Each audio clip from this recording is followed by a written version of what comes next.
Hello everybody, welcome. And I'm just here. What's today? It's I can't remember what day it is. Is it Wednesday? Might be Wednesday, might be Tuesday, I can't remember. Yeah, so continuing on with this teapot. So now here's a little tip. If you're putting on an apron, inevitably our aprons, they get dirty, don't they? And I have to confess, I'm not the best person in the world at cleaning my apron, keeping it constantly clean. Maybe you're similar. Our aprons actually though are a constant source of dust up under our nostrils that we are breathing in all the time. So it's something to be aware of, and something you can do to stop that build-up of dust under your nostrils that you're breathing in the whole time is just damp down your apron, as you see me do. Okay, and that'll keep the dust down. Okay, and periodically damp your apron. So what we were doing, we were making this teapot together, weren't we?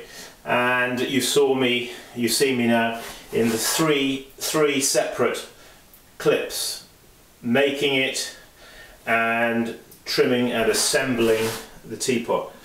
You saw that the teapot here I put, because this is a teapot, the lid doesn't have a spout. Sorry, not a spout, what am I talking about? A knob. It doesn't have a knob to lift it, or some sort of handle to lift it. I've ribbed the outside here, okay, and that just enabling a better grip. Now possibly, and what I have done before in the past is along the outside edge here I've left that unglazed. So now when I was working over in Spain, my clay was a lovely toasty colour, so having that unglazed really didn't make a difference. It just left a nice toasty part all around there. And not having the glaze there, of course, it means that when you pick it up, your hands are not slipping off glaze, but they're you know, flesh to naked clay. You know, and you've got good grip. So one thing though I hadn't done, and that is put a hole in the lid. So I'm just going to do that now first. What I am actually going to be doing is putting a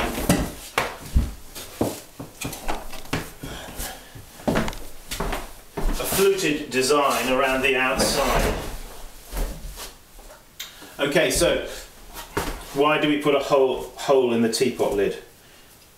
Well, it's not to let steam out or anything like that. It's actually, you guessed it right, yes you did. It's actually to let air in so the tea can flow out. Now somebody, Steve up there in the north of England, and I'll give them a plug up there, and the Northern Potters Association up there in the north of England. Steve, who is from there, I think I'm not sure if he runs it or he has some measure of responsibility up there anyway. Hi Steve.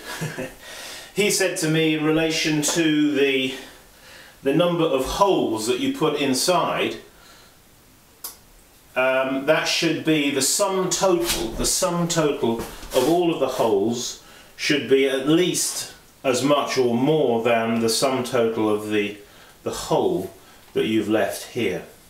In other words, if you do that, the tea will flow nicely. Okay, so remember, it's in relationship to the size of this hole here. Alright, however big that is, you've got to then think of, well, in that case, how many holes do I have? And I've got 10 holes. 10 holes. Do my 10 holes equal the sum total of the the area of that, the volume of that there, because it needs to at least equal it or more. I thought that was good logic. I've actually heard that before somewhere. Anyway, thank you, Steve, and hi to all the potters up there in the north of England. What I want to do is now flute this teapot for you. So what we're going to do is I'm just going to bring the camera in a bit closer so we can get a bit of detail for you.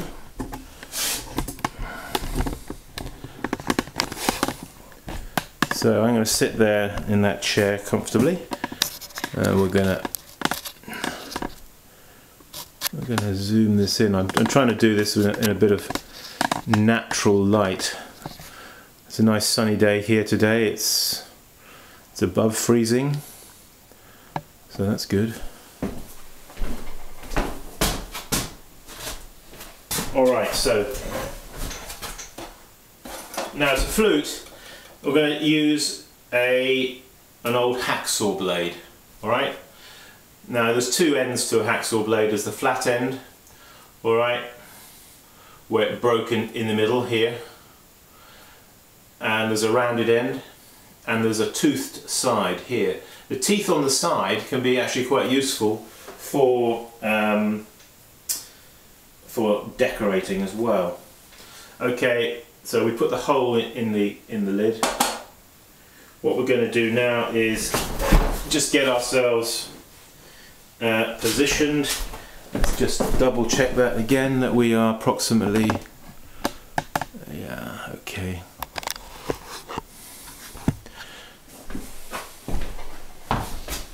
So in this case I'm going to use the rounded end, which is my favourite end, and you need to, if you've got a grindstone, just grind this so you have like a 60-degree angle. So we're going to just do some straight fluting down.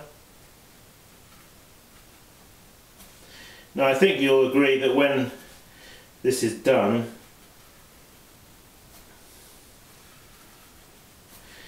it adds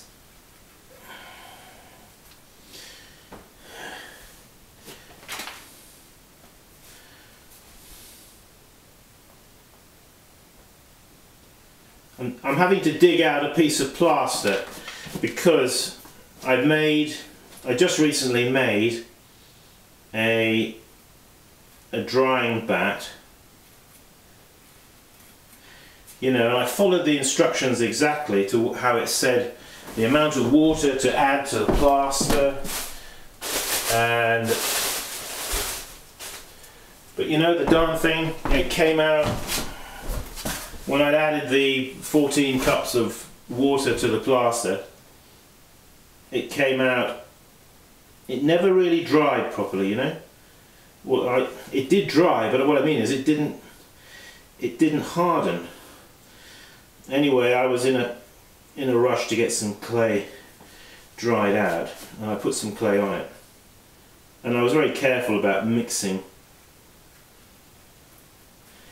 up the plaster, as you have to be, you know, in pottery, because you cannot get any plaster mixed into your clay.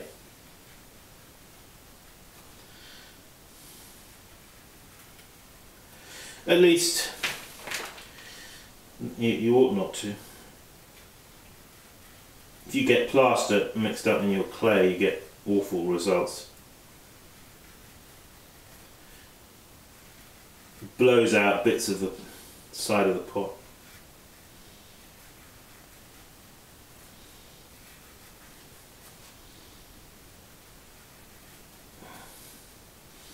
Anyway, I think this clay must have come off that bat, and I think it somehow picked up some plaster,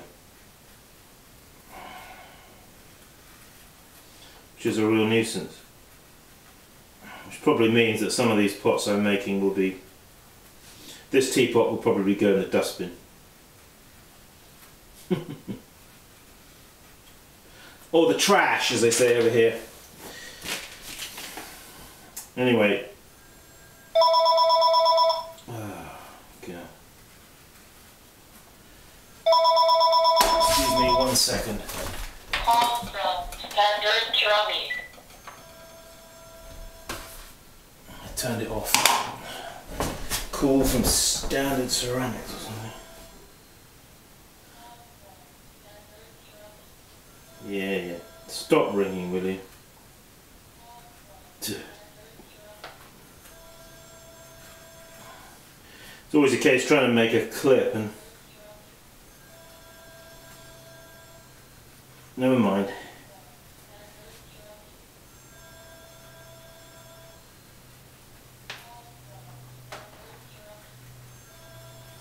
So anyway, yeah, the plastic, the plaster in the clay can be a real nuisance.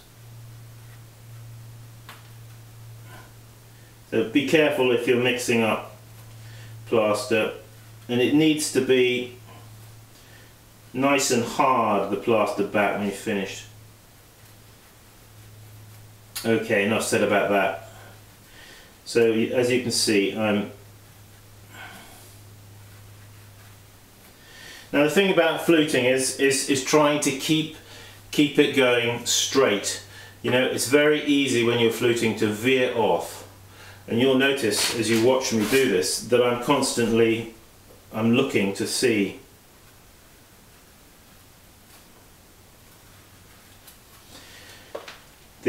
our eyes, you know, are easily deceived into what we think is a straight line. And you think when you're fluting, you think it's straight, and then you look at it and you think, oh my goodness, I'm way out. So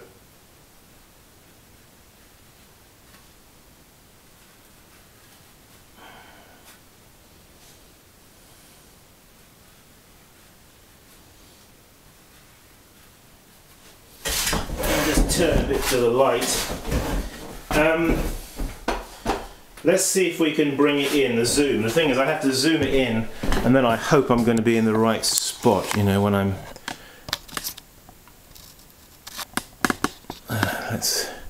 Let's see if... Okay. I'm just there, so, okay. I'm just here, aren't I? Just about here. So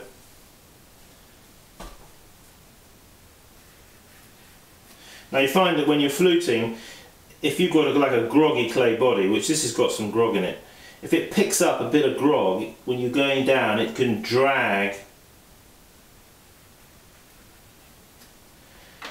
the piece of grog under the edge of the tool and make a line, which is not...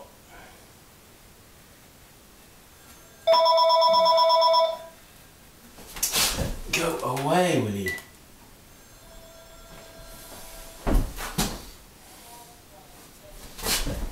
Wait a minute. Maybe it'd be easier if I... Hello? Look, could you call me back in 10 minutes? I'm in the middle of doing something. Okay, I'm a bit caught up, I'm sorry. Just call me back in 10 minutes. Thanks a lot. Bye-bye. That's the best way to deal with them, isn't it? Otherwise,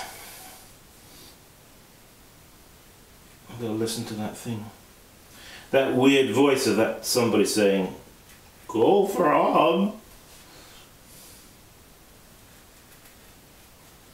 So we're going to keeping it straight.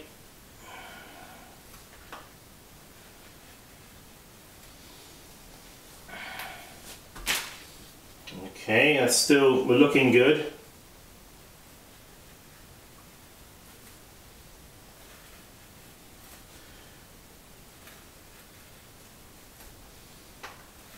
Now I encourage you all to have a go at doing this. As you've heard me say before, get yourself a hacksaw blade,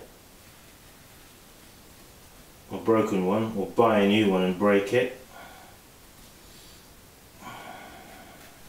I bought this hacksaw blade, and I was trying to break it, and I was having some difficulty breaking it, and then I suddenly saw it on it, and it said unbreakable blade.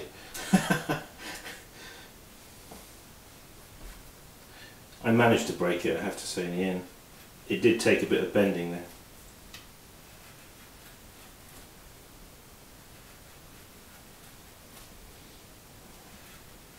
This is a very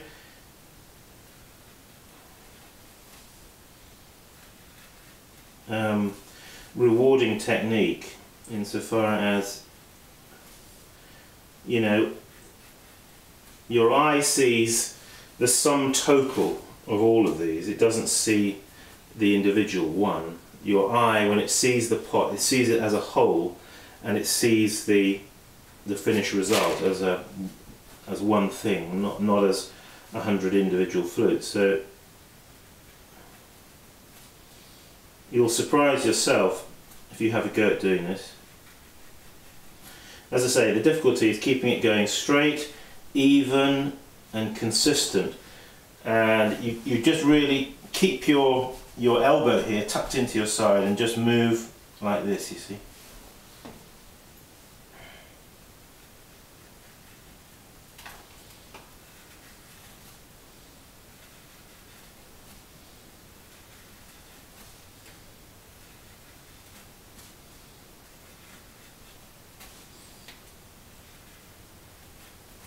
Now, as we get around to the front side again here, we've got to negotiate the spout, haven't we?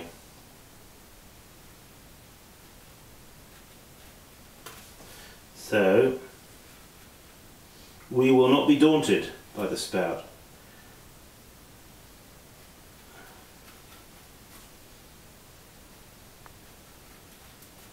You just keep on going. Now the spout is getting in my way a little bit here, but I'm working around it.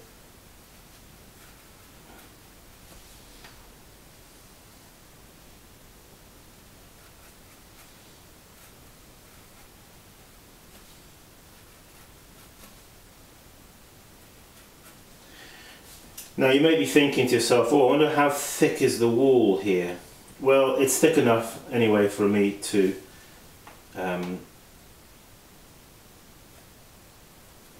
flute. No worries there.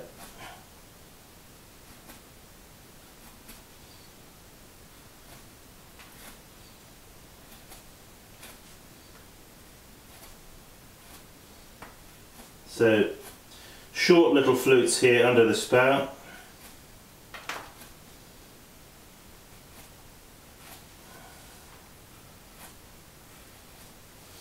And now I've got one more to do here.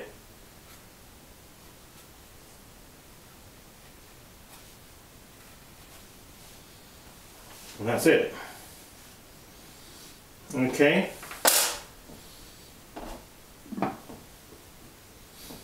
So, that is that.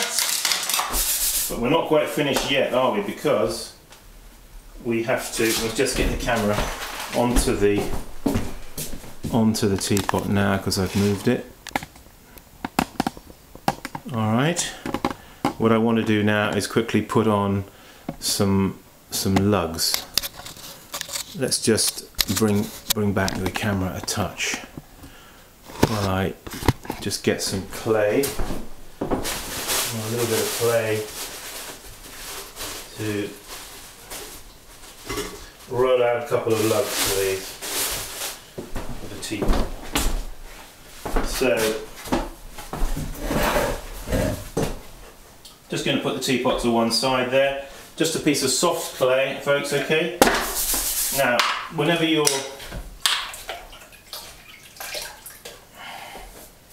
just damp the surface that you roll out your lugs on.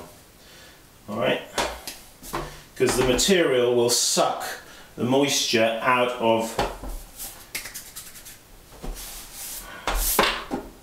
especially if you're dealing with wood. This is plastic, so it's not going to suck very much at all. But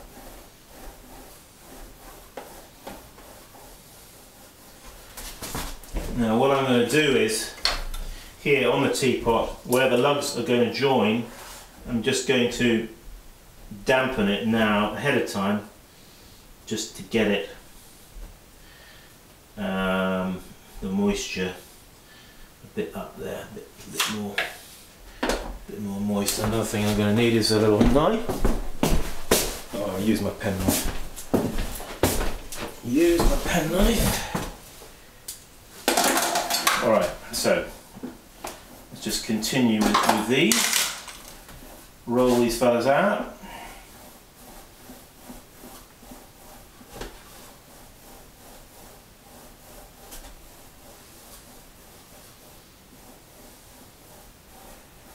Roll with all of your hand. Don't do little short rolls like this, because that will make an oval shape. Roll with the whole of your hand.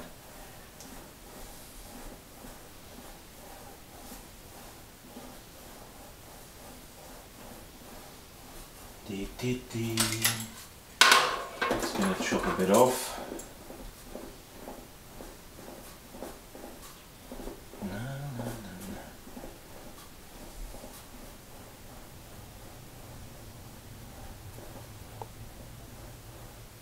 Okay.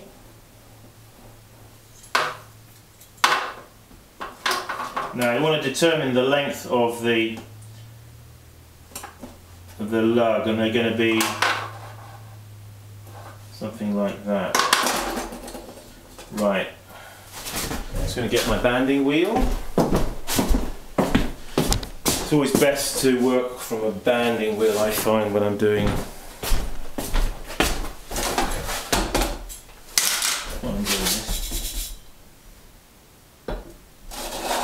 Okay, so these are going to be the lugs. Okay, now I'm going to just make them into lug shapes like that. Just finishing rounding off the ends of these so they're nice and rounded. Okay, and then bending them like that. Right, now I'm going to need a little bit of slip, won't I? Do I have any slip, or am I going to have to manufacture some? This is the question. Well, it doesn't look like I've got really any slip much around here, but maybe down in the bottom of this, down here, sometimes in the bottom of your water pot, you see you get a bit of soft clay. So that's what I want, a bit of that soft, nice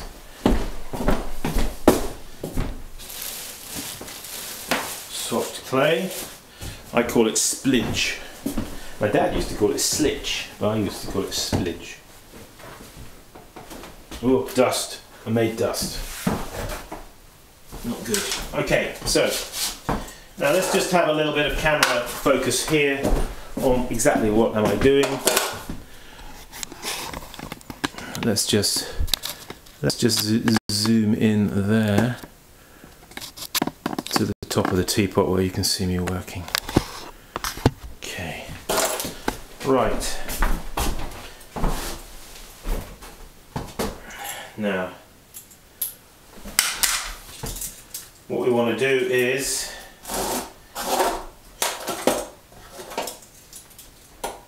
just going to scratch up, score here a little area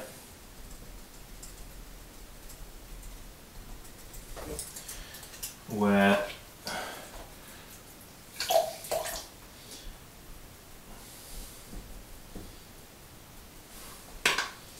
you can do that there. You also want to do it on the opposite side. Be very careful to measure to get the right positioning for the lugs. So I'm scratching or dabbing the point of the blade of the knife. I'm now going to just wet that area, which will allow the moisture to. Okay, now back to the front side again. Right, we're going to take some of this splidge stuff, okay, and we're going to just put a little bit there and there on either side. This is the glue, if you like, that is going to stick the lug. Okay, so we're going to take our lug and we're going to place our lug right there, like that. Okay. Now there's a bit more to do, of course. It's not yet done. Are we in the picture? This is the question, my dear Watson. Okay, yeah. Yeah, I think we're okay, aren't we? Right. I need a cameraman. Anybody want a job? Okay. So now, same again here on this side. We're going to take a little bit of this clay glue, if you like.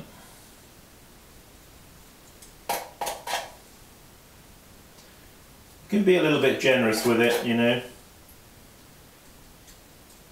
like that. I'm going to take our lug and place it there in the right spot. Okay, now what we have to do is make sure it's exactly opposite the other one, that it's nicely aligned.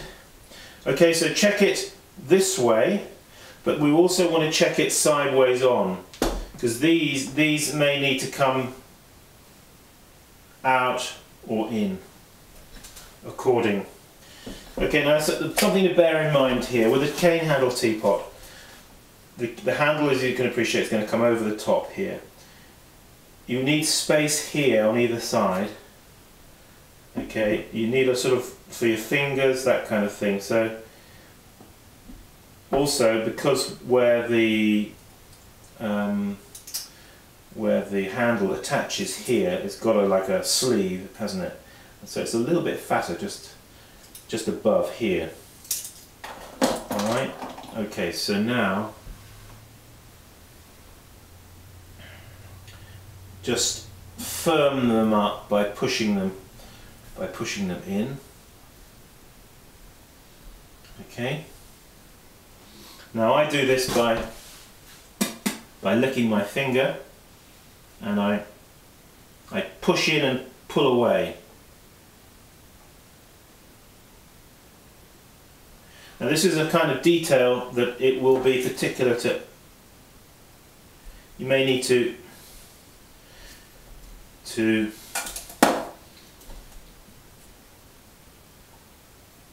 establish your own way of doing that.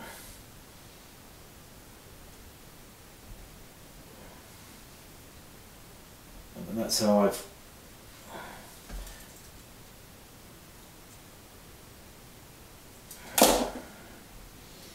alright, that's that side. Again, now this side, the same thing. You know, working with clay is very much about moisture content on the ends of your fingers. See, if I do that with a completely dry finger, try and do the same thing, I don't get the same result. But if I lick my finger, I get a little bit of slippy slidey, and I can just get it to how I want it. But you have to learn that. You see, it's very touchy-feely, isn't it? Again here. Now I'm going to push in and pull away. So I basically push in and then pull away like that. It gives a sort of, I like it anyway.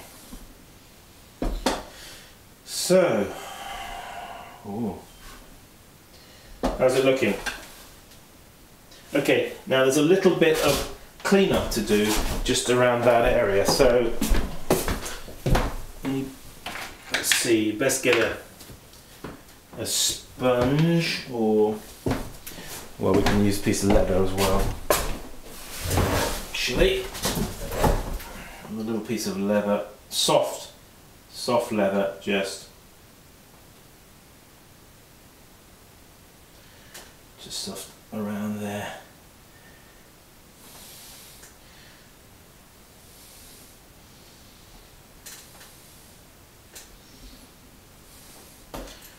If there's a bit of excess slip that you put there, just tidy it up, smooth it away.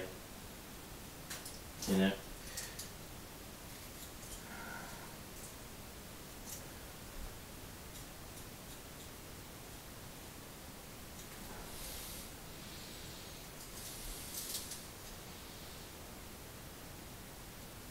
Now when you put lugs on like this, don't go and put the teapot on top of the stove or in the sun or anything like that, okay? You want these lugs to dry slowly, because you know, the teapot body is probably a good bit harder than what the lugs are. So you want a nice slow dry so you don't get cracking around the lugs. Anything that you join, you know, one piece of clay onto another, inevitably the bit that you're joining is wetter than the body of the pot, and so when you allow them to dry, it's even not a bad idea to put them even under plastic and let them dry. You know, just let them dry real slow. All right, now one last thing, and that is I'm going to put my seal on it.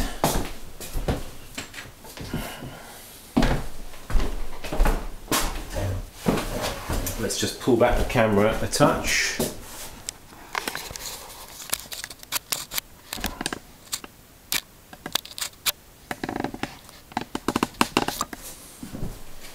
So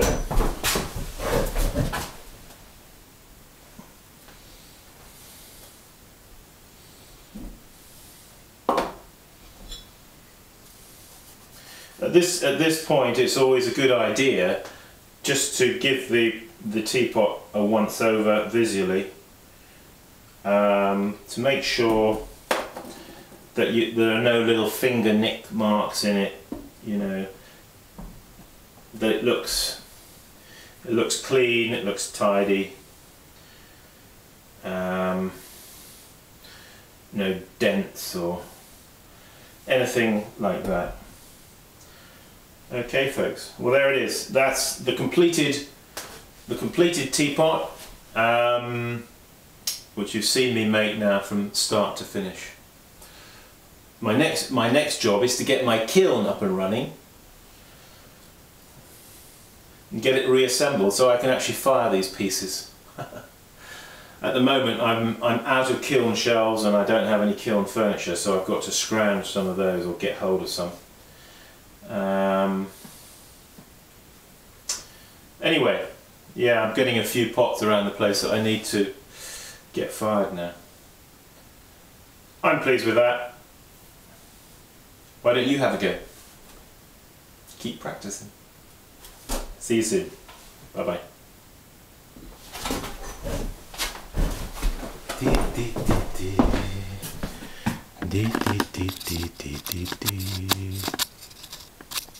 There she is. Fluted teapot. Okay folks, see you soon.